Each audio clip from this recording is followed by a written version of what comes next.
Hey, I've got a question for you. Who has two thumbs and is ready for another season of Thursday Night Live? This guy.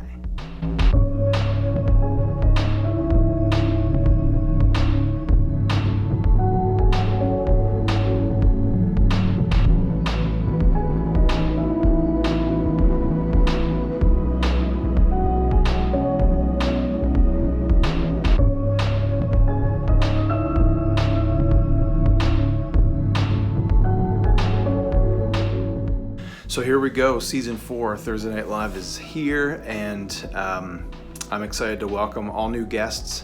I'm excited to talk about all new subjects, and this season's going to be a little different. Last season we had some fun meeting some people in our neighborhood, the helpers around our neighborhood, and so on. And in the past we've talked about struggles like financial worries, marital concerns, mental health struggles, and all that kind of stuff. This season we're going to talk on the theme of surviving. Now, what I mean by that is every one of us faces a challenge sometimes that brings a threat into our life, and we feel like we just don't know how we're going to get through it. And so this season I want to talk to some guests who have demonstrated an ability to survive, to get through the hard stuff. They have endured a challenge, a loss, a sickness, something like that, or they're in the midst of it and they're currently figuring out how to overcome, how to survive, and how to thrive. So maybe you find yourself in a season like that as well. Maybe you find yourself struggling right now to survive. And so I hope this season is an encouragement to you. So tonight's guest is an old friend of mine, Miali Dimitruk. Miali lives in Cambridge Bay, Northwest Territories, and we met back in the 90s in college days, and she has a story to tell, a story about surviving suicide. And I'm not going to share more details than that right now, but just to say that tonight's subject is heavy, and if you have little ones around, you might want to hit the pause button and save this for a little later after they're gone to bed. And Miali shares her story, her experience of losing her son to suicide. And in the midst of heartache, in the midst of brokenness, she also has a lot of hope to share. So this is our conversation. Well, this is my friend, Miali. We met when? 1996 was our first year at Bethany Bible College. And 97. 97, did you come in 97? Yeah. And yeah, we were friends, and when I met her, she was the only person I'd ever met from Iqaluit. And she was also the only person that I knew who could play soccer at the level she could play soccer at. She was amazing. So anyway, this is my friend. And Miali, would you just maybe introduce yourself better than I did, just as a soccer player, but tell us who you've become over the last, 20 some and even 40 some years of your life. Would you tell us a little bit of that? Yeah, thank you so much, Neil, for inviting me to speak with you today. Yeah. And it's nice to connect, and I get to ask you about your family, because I did really like your wife Heidi when we got to see each other on campus. And I really do. I hope I get to see her again, not only her but your family. And I have good memories of chatting with Heidi and her friends and everyone else on campus. Yeah. And I still kind of, when I think about those days, I still treasure them in my heart. Yeah. And even though it was hard being away and being the only Inuk on campus, but I really had a great time. So I'm very, very, very thankful every time I think about those years, college years. I'm so thankful. How far So from after I home left were you? Sorry. How far from home were you? Well, when I would leave to go to college, I would leave from Miali to Ottawa, Montreal, Moncton, and then finally Sussex. So it took a couple of days to get home. It did. It would probably still 2 days. I'm not sure what it's like now, but I don't Yeah. think we could So appreciate how different things were for yeah, you and how far yeah, away, like removed you were from the life that you yeah, grew up in. It must have been yeah, crazy for you. yeah. I think for the first 3 months I cried because it was so different. But after that, we got busy with schoolwork and sports, and I really enjoyed it. Yeah. Cool. Yeah. So, catch us up on life since 1997. How much has your life changed, and what have you done? You've gotten married and you have kids, I know. What are you doing Yeah. these So, days? I think that path I want to take, it wasn't the path that I had imagined when I started attending Bethany Bible College.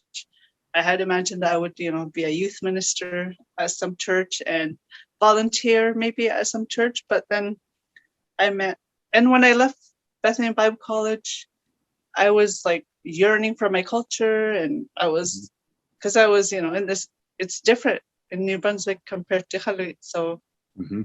I want to, like relearn everything about my culture. And then I met Corey, who is, I'm not trying to be offensive, but a white guy. Like I want to marry someone who is Inuk and able to hunt and, take us Uh-huh. out on the land. But then I met him, and it wasn't my plan. I think it was God's plan, obviously. And we're blessed with 5 children.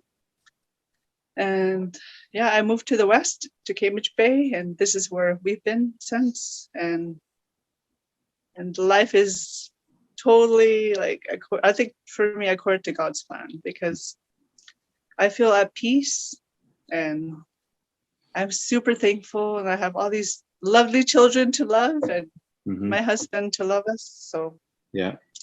yeah. So, for a point of reference for everybody too, this the day we're talking is, what is this, April 28th, and it's like 17 degrees Celsius here and sunny. And Yeah. what's it doing there where you are in the mountain time zone? It's like the tail end of a blizzard, you know. That winter is just like, it just finished, the cold weather, minus 60, 50, it just kind of finished. Now we're heading back to 24-hour daylight end of this month, and the snow's starting to melt Wow. slowly, but like Wow. we had kind of saw a blizzard today, and I'm hoping it'll stop. Did you Yeah. say minus 50 and 60? That's like January, February weather. March is more like 50s, 40s. Wow. Are we talking Celsius here? Celsius. Wow. Oh my gosh. Yeah. We think it's cold in New Brunswick, and we only hit like minus 25 and 30. That's like our spring weather, man. All right. All right. Yeah. All right. We need to, I guess we got to suck it up and be a little tougher then. Yeah. Tell us about your husband and your kids, if you would. So my husband's name is Corey. He's from Toronto. He's been living up here for 21 years. Mm-hmm. And we met like 19 years ago now, I think. And we have 4 children. And we have 3 girls and 1 boy. So it's a busy household. Yeah. How old? Oldest is 15 and youngest just turned 8. Okay. Yes. Yeah. Busy household. Busy household. Yeah. So, we're obviously, we share some laughs and we share some little bit of catching up, but the reason we kind of started into this conversation was you've been through the hellish experience of losing your son, and you were so gracious to be willing to talk about that. And I'm not sure where to begin, but maybe just to ask you to tell us about your boy, and just a little bit of who he was, maybe, and or who he is, what he loved, and maybe just a bit of the story leading up to you guys losing him. Yeah. So 2017, November 3 was the day our lives changed, and our lives have never been the same after that, because it was so traumatic and very unexpected, and it was something that I would never happen to us, and it happened, and we had to deal with it because we had no choice. So my son was only 13, and it happened so fast. I have to think about it a few times just to remember what happened. But he was only 13, and that morning, it was a Friday morning, and I was so busy in our household getting the kids ready for school, and he loves snowmobiling and ATVing. Yeah. So that morning, he decided before he went to school to take his snowmobile without our permission. And while he was driving it on the ice, he crashed, like he rolled over, and I think he got scared to come home and tell us about what happened. And I think that led to his, suicide. Wow. I wish he would have told us, because it's something that is so material, not something that would even cause us to, have a death in our family. It's something so minor that to me, it doesn't matter. Like, yeah, you crashed the snowmobile, and of course we would deal with the consequences later. But that was that cause, I think. I'm not sure if that was the total cause, because I don't know. I can't talk to him today, but that's what happened that morning. And wow. I don't remember the first hour after I was told, because I think in a way God kind of protected my mind or my heart from, I think he allowed me to stand or stay in his mercy that first hour, because it was so traumatic to my body. It was so traumatic. Yeah. And I try hard to remember that first hour, but I can't remember what I was doing or what I was saying. But I remember, being together with my family and crying and not believing what happened, and it was very hard. Were there any indications, like had he had struggles that you guys were aware of, or was this just completely out of the blue? Well, I think later on we learned that he was maybe starting to experiment with marijuana, but we don't know to what extent, and I don't think it was that much, because we always kind of knew where he was, and he was always home or he was at school, and he was young. He had sports, and his friends always came over. I think it was just learning about marijuana, and I'm not sure, some of his friends I see today now, I think they do, they probably take it now, but I'm not sure, he didn't have any mental health issues. I don't remember having any issues during pregnancy. So to us, it was very unexpected. And I wish I could ask him today, why did you do that? But I can't. Yeah. So I can only assume what happened that morning, him taking the snowmobile and crashing it, and being scared about telling us about it. Maybe that was one of the bigger reasons, but I'm not sure if there were other reasons leading up to that day. Right. Wow. So, you talked about those first few hours when you said you felt like God shielded you from in the midst of the trauma of finding out what happened. What are some of the first things that you remember doing, afterwards, that I don't know, that helped you, or that you just did because you had to do them? Well, before that happened, because that happened when I go to the office, I usually read my Bible. That's kind of the only time I have by myself to read my Bible. So I was reading my Bible that morning, and it was Isaiah 57, 1 and 2, which I really always enjoyed those verses. But for some reason, I felt like God gave me those verses that morning to prepare my heart for what was to come. Okay. And those verses are, good people pass away. The godly often die before their time. But no one seems to care or wonder why. No one seems to understand that God is protecting them from the evil to come. For those who follow godly paths will rest in peace when they die. So those verses were like, I was like reading those verses that morning, and then that happened.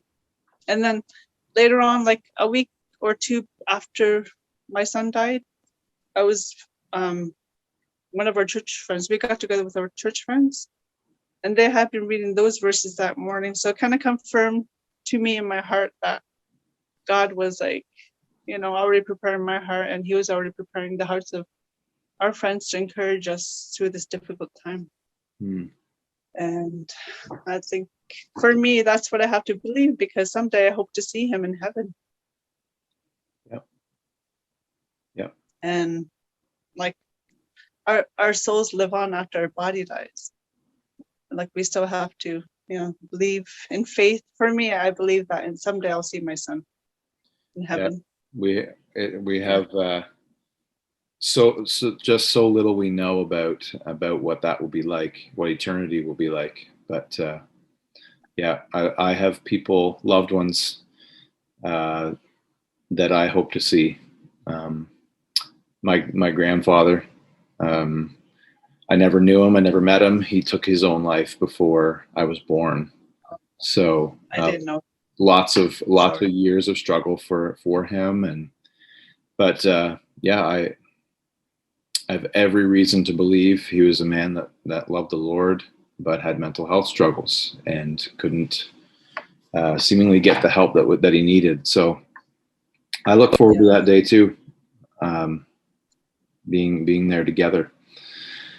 So where did you begin, if it even makes sense? Where and how did you begin to start to put your life back together and find healing and hope again? I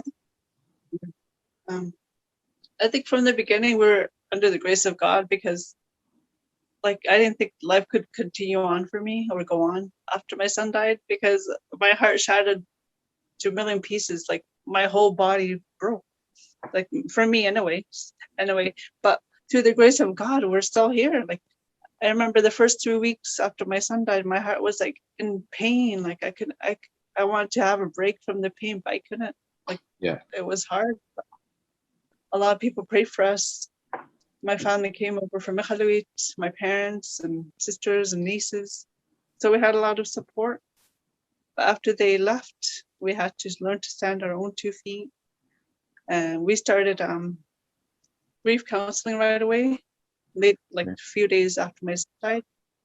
Luckily, there was a counselor in town from Calgary. He debriefed us right away, and then we started counseling with them once a month, or in the beginning it started off like every 2 weeks, and then it was once a month. So we kind of just ended it, because I think that part of our life is, a lot better. So thanks to a lot of support from the community, we're fine today. We have our struggles, during anniversaries and birthdays for my son, but of course it's getting a lot easier. So he would be 17 now. He would be. What do the other kids say? Like, how often do they talk about Ottomy still?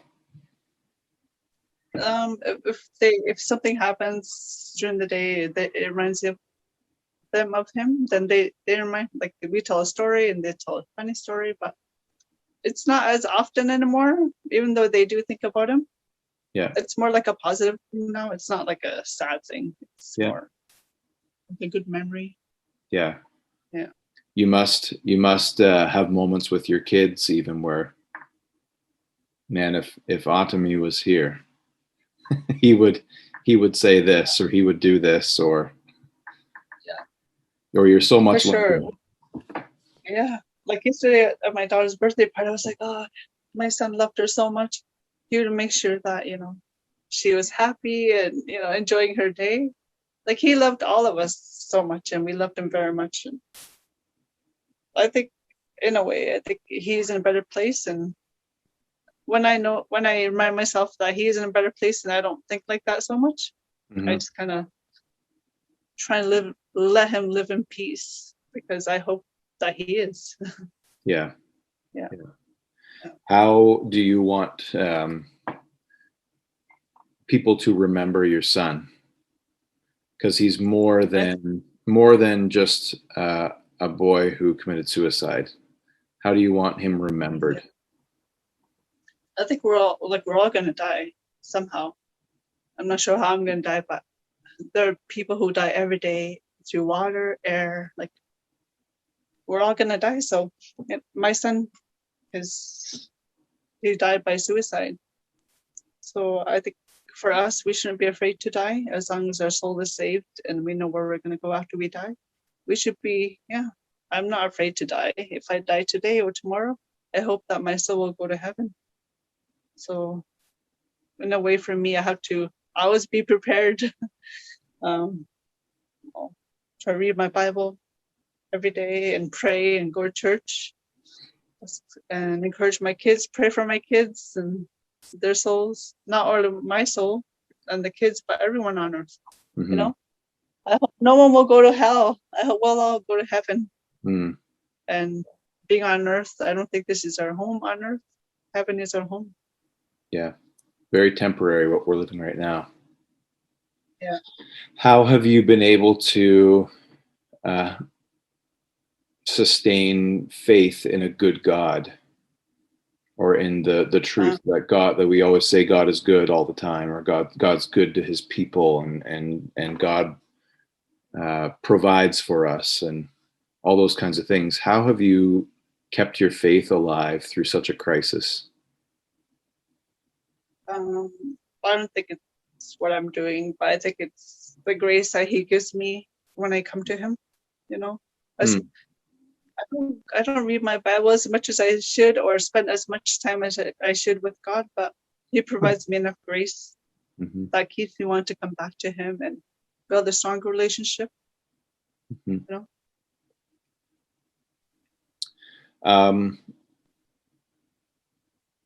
What have you learned that you would want to pass on to others? Maybe speak to a mom, if you would, for a minute, who has lost a child to suicide. Speak to a family who has been through what you've been through and just doesn't know if they can move on or ever be happy again, experience joy.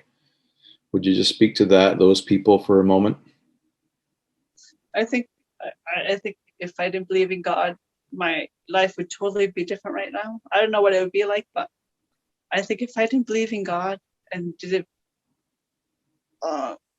believe that I'll see my son in heaven someday, my life would be like on earth. I think I'd be like suffering and struggling, but because I'm living under the grace of God, I feel like I can live until the day comes where my time ends on earth. But until then, I hope, like when I hear about suicides in communities or like in my own community, like my heart really, like, it hurts because I understand what it's like, Yeah. So you try and do as much as you can to help them, to help the families, but you don't push yourself because it takes a long time to ask for help when you need it. But when people come to us asking for advice or help with any kind of grieving process regarding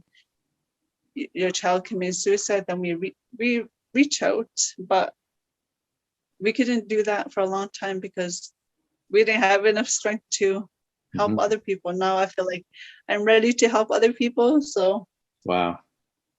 all the time, like, because my time is consumed by my children. But when the Lord allows me to have a few minutes, then yeah, I do. I do feel like helping out. Wow. So you've had people reach out to you and Corey. Yeah. When they've People been through have, something similar. And it depends, like if I know that they believe in God or they're Christians, the approach is different compared to, a non-believer. Sure. Because you don't want to offend anybody. You still want to help people, but at the same time, you have to be respectful of their beliefs. Sure. Yeah. Yeah. Yeah, it's beautiful. You're to just survive this is one thing, but to be able then to turn it around and allow God to use you to speak into someone else's life who's struggling, I think that's beautiful. It's if there's anything good to be found, sometimes that's where we can start looking. What would you say to kids or anyone tonight who's just struggling with this thought and considering that this might be an option for them to just exit, and take their own life? I think you have to think about, I don't know, I'm not sure. Like when I was a teenager, I tried to kill myself too, but by taking pills, and luckily it didn't work, and I'm still here. So I know what it's like to struggle and be a teenager, and everything is like, I think it's, what do you call it in English? When you have a problem, but when you're younger, a teenager, it's magnified. And it's hard being a teenager. Everything, going to high school is hard, when you're being bullied, it's hard. You have all these like distractions around you, drugs and alcohol, social media. Yeah, it's a lot more pressure for a young person today, I think, for when I was a teenager. So I think you have to reach out to your friends and your family, your parents. Like, this life that we live is like, it's so beautiful. Like, I look forward to spring and summer, and like there's so much to look forward to. Like, I don't know, like, I don't want to die today. I hope I don't die. I hope to live to take care of my children.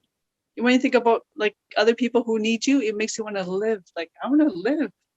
I want to travel after COVID. I want to teach my children to do this and be on the land. And I look forward to all that. Yeah. I think you have to think positive, and, if you need help, seek help, mental health. Like, in our small community, we're lucky if we have help. So you guys are lucky in the South. Like, you have all these resources. Yeah, and they're struggling to keep up nowadays too.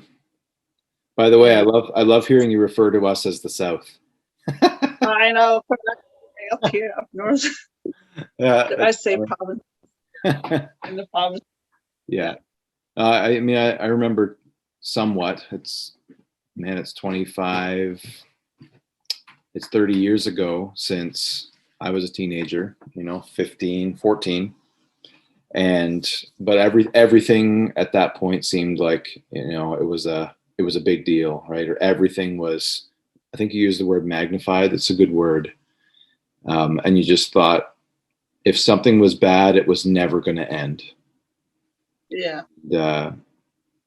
It's just so not true. And we get lost in those emotions, and in, a situation like your boys, where I think of kids who go out and take their dad's truck and they crash the truck, or they get pulled over because they were drinking and driving, and shouldn't have done it. It shouldn't happen, but it's not an eternal issue. It will, you can come back from these things, right? And I would want anyone to feel hope, or to know there's hope, and there's people that aren't giving up on them because they're hopeless right now. Yeah.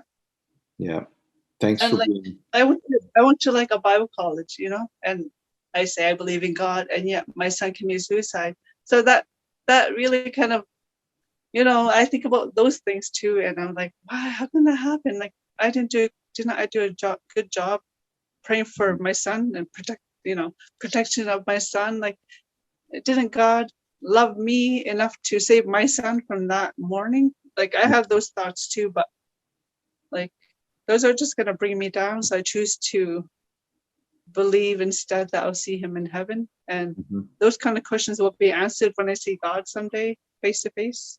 Yeah. You guys are amazing. You guys are such an example of faithfulness through fire and through about the worst thing I can imagine, life throwing at us, losing your child. This is the first time talking about my son over like a video conference, Zoom. So that's new. Hey, it might be the first of many. It's such a topic that is full of, well, I think you mentioned guilt, that those who are left behind, they carry guilt about, I didn't do enough. I should have seen this coming. That part of blaming, like Cara and I were blaming ourselves for a long time after that. And then we decided if we're going to live and continue and raise our children, we can't live like that. So we decided there that we're not going to, blame ourselves. If we want to live, we can't do that, Yeah, absolutely. And it's a topic, I guess, that I think my feeling is, even though we talk about mental health now, people still don't really know where to start, or when they experience a crisis like this, they don't have anybody to talk to. You never know how God might want to use what Satan threw at you to destroy you. I know. I was reading it this morning. It was talking about how our faith, it has to, you can't just live as a Christian and not reach out to others. Our purpose really is to help, on earth. Like, we're not living life just for us. We're living our life to help other people who are struggling, not only struggling, but who need help, who need encouragement just to get through the day, Yep, absolutely. Yeah. So it's not even about us. Our life is not even about us. It's about God. That's right. Yeah.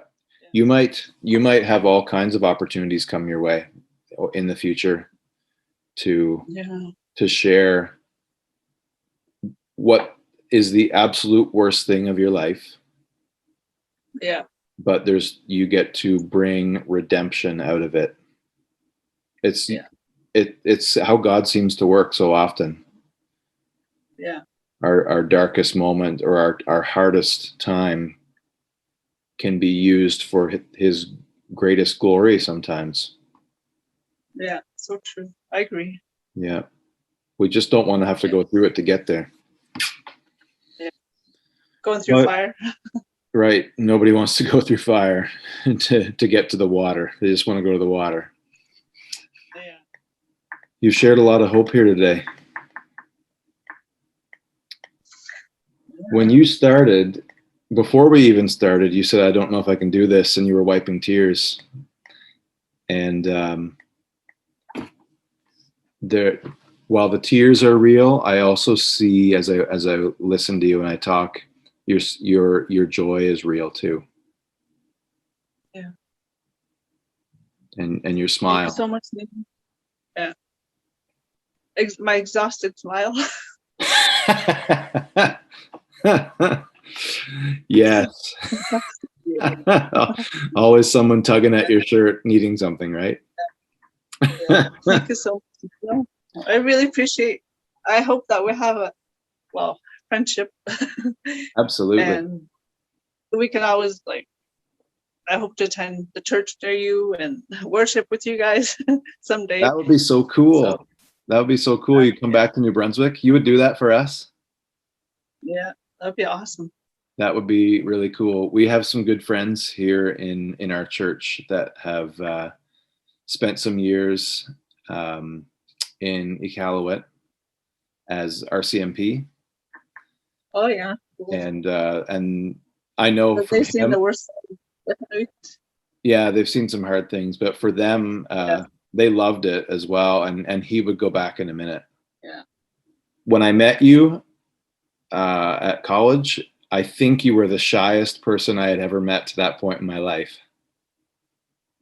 But there was probably a lot of culture shock happening too, though. So now that you're not shy anymore, if you ever visit Woodstock Wesleyan, we'll get you to speak, okay?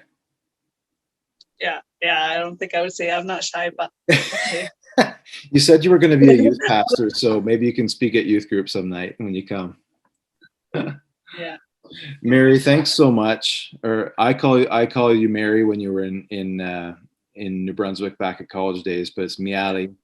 Thank you so much for being willing to tell us about your son, to let us get to know you and your family, and to just hear your story and how you've not just survived suicide, but how you are, I think, even learning still that you can thrive, and that your life, there's the gratitude that you have is just unbelievable. So thank you again for being here and for being part of this. Appreciate it so much.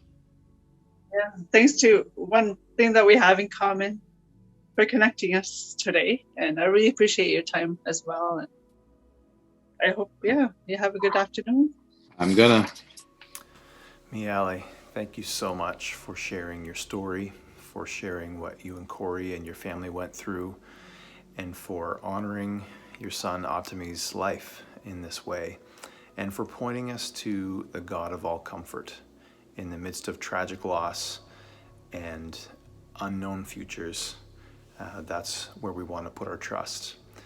And thank you for helping us to do that.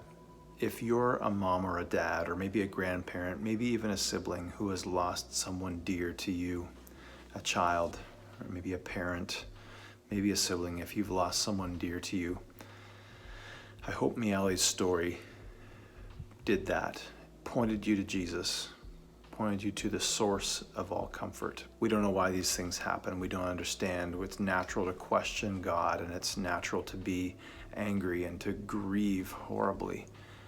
But I hope today you've heard some hope through Miali's story. And if you're struggling tonight with these thoughts, some resources are going to come up on the screen as we're here tonight that I'd encourage you to reach out to for help. Kids Helpline, the number is on there. The Chimo Helpline is on there. Our local child and youth team in Woodstock, and the mobile crisis unit. If you're struggling with thoughts of harming yourself tonight, I want to encourage you just to reach out and talk to somebody to help you through and to point you in the direction of some good hope. If you're looking for spiritual care and prayer, we would love to talk with you. You can email us, care@woodstockwesleyan.org, and we'll be watching for that, and we will respond to you in a timely way. As always, I want to read to you our theme verses for this series from Isaiah chapter 40, verses 27 to 31, about how the Lord gives strength, and that's what we need to survive, strength from God. You people of Israel say, God pays no attention to us. He doesn't care if we're treated unjustly. But how can you say that? Don't you know? Haven't you heard? The Lord is the eternal God, creator of the earth. He never gets weary or tired. His wisdom cannot be measured.